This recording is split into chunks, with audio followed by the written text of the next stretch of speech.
FIFA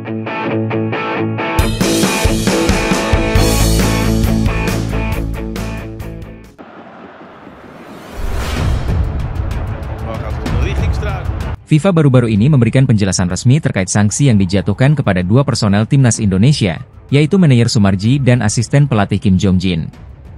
Sanksi tersebut dijatuhkan menjelang laga krusial Indonesia melawan Jepang dan Arab Saudi dalam kualifikasi Piala Dunia 2026 zona Asia. Menurut keterangan FIFA yang dirilis Sabtu, 9 November 2024, kedua personel tim Merah Putih tersebut melanggar kode disiplin FIFA pasal 14.1 setelah terlibat dalam insiden saat laga melawan Bahrain pada 10 Oktober lalu. FIFA menyebut tindakan mereka sebagai misconduct, atau tindakan tidak pantas, yang berdampak pada pemberian sanksi. Kode disiplin FIFA pasal 14.1 sendiri menguraikan 12 situasi yang dapat mengakibatkan pemain dan ofisial dikenai sanksi. Salah satu poin dalam aturan tersebut menyebutkan hukuman minimal 1 laga bagi ofisial yang mengeluarkan kata-kata menghina atau menunjukkan tindakan yang dinilai merendahkan. Diduga, tindakan inilah yang menyebabkan Sumarji mendapatkan sanksi larangan mendampingi tim selama 1 pertandingan. Adapun bagi Kim Jong-jin, pelanggaran yang dituduhkan berpotensi lebih serius. FIFA menyebutkan hukuman minimal 3 hingga 4 laga untuk tindakan kekerasan atau tidak sportif terhadap ofisial pertandingan.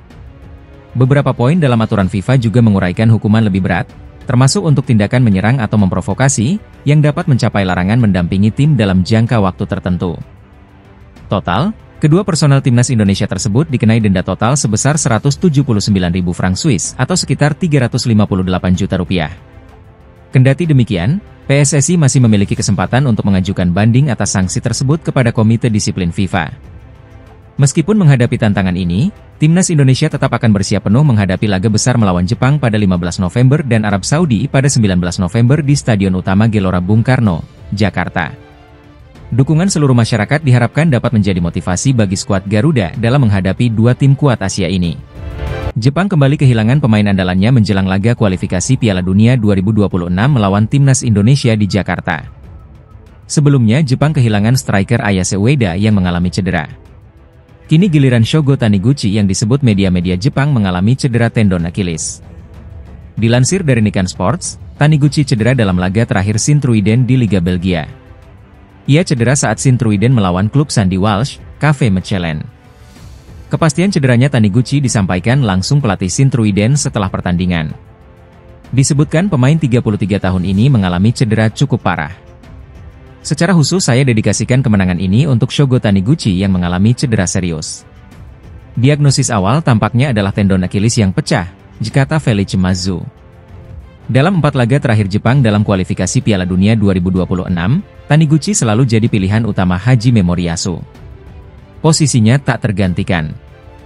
Karena itu absennya Taniguchi disebut media-media Jepang sebagai sebuah pukulan bagi Jepang.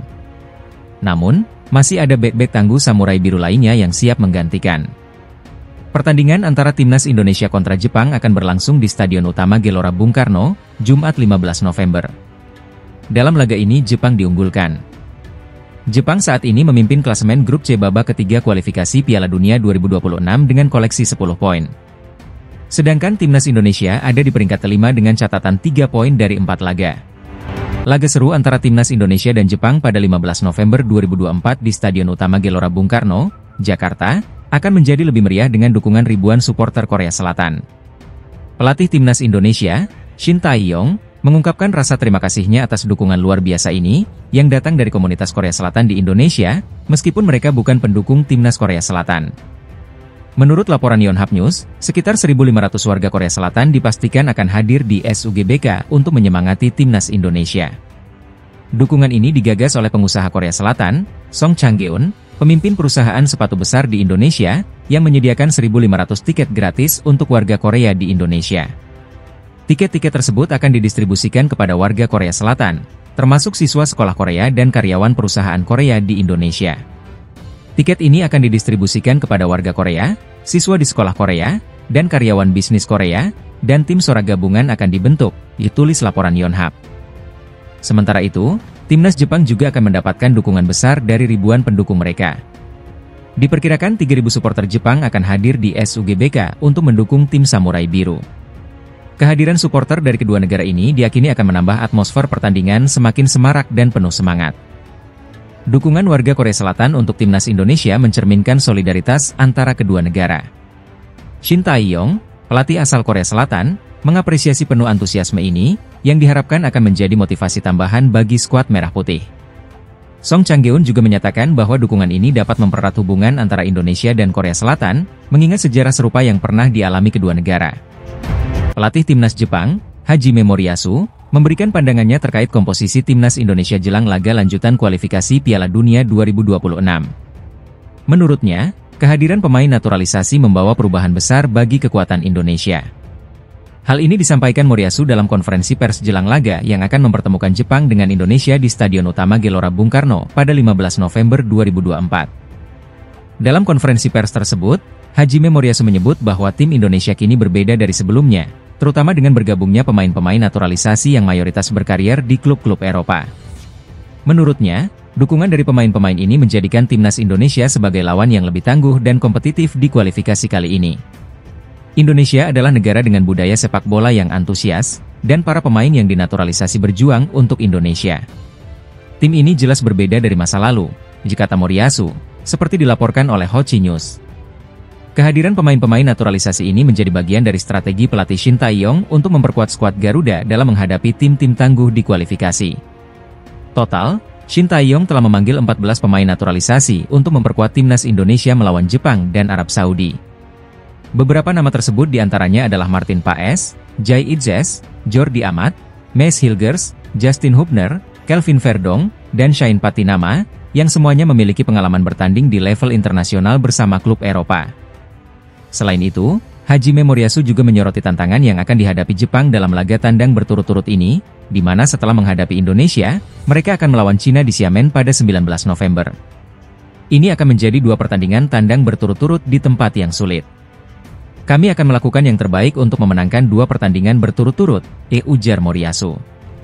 Laga Indonesia versus Jepang ini akan menjadi ujian penting bagi skuad Garuda, sekaligus memperlihatkan bagaimana kontribusi pemain-pemain naturalisasi dalam mendukung ambisi Indonesia menuju Piala Dunia 2026.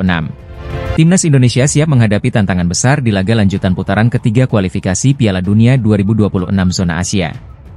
Skuad asuhan Shin Tae-yong akan melawan raksasa Asia, Jepang, pada Jumat, 15 November 2024. Pertandingan ini akan digelar di Stadion Utama Gelora Bung Karno, Jakarta, pada pukul 19 waktu Indonesia Barat. Di atas kertas, Jepang memang diunggulkan. Selain memiliki deretan pemain yang sebagian besar berkiprah di Eropa, tim berjuluk Samurai Biru ini juga menjadi salah satu kandidat kuat untuk lolos ke putaran final Piala Dunia 2026. Kendati demikian, timnas Indonesia bertekad untuk memberikan perlawanan maksimal demi meraih poin berharga di kandang. Pelatih Shin Tae-yong telah memanggil 27 pemain untuk laga penting ini. Beberapa nama menarik kembali hadir dalam skuad, seperti penjaga gawang M. Riyandi dari Persis Solo yang menggantikan posisi Hernando Ari.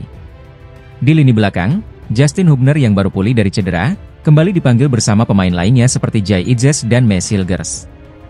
Untuk posisi sayap, Shin memanggil duo kembar Yakob dan Yance Sayuri dari Maluku United, yang diharapkan menambah kekuatan serangan dari sisi lapangan. Ketidakhadiran Kapten Asnawi Mangkualam menjadi sorotan, dan diperkirakan Yakob serta Yance akan memainkan peran penting dalam strategi agresif dari sektor sayap. Shin Tae-yong bahkan mengandalkan Yakob untuk beroperasi di sisi kanan, memberi ruang bagi Ragnar Oratmangoen di sisi kiri, serta Rafael Struijk di depan. Berikut daftar 27 pemain timnas Indonesia yang dipanggil Shin Tae-yong untuk laga melawan Jepang dan Arab Saudi. Penjaga gawang, Martin Paes, Nadeo Argawinata, M. Riyandi. Bek, Jai Itzes, Maes Hilgers, Justin Hubner, Muhammad Ferrari, Rizky Ridho, Kelvin Verdong, Pratama Arhan, Shane Patinama, Sandy Walsh, Yakob Sayuri, Yance Sayuri. Gelandang, Hom Haye, Nathan Choeon, Ivar Jenner, Ricky Kambuaya, Ragnar Oratmangoen, Marcelino Ferdinand, Witan Sulaiman, Egy Maulana Fikri, Eliano Rejders. Penyerang, Rafael Struijk, Ramadan Sananta, Hoki Caraka. Saat ini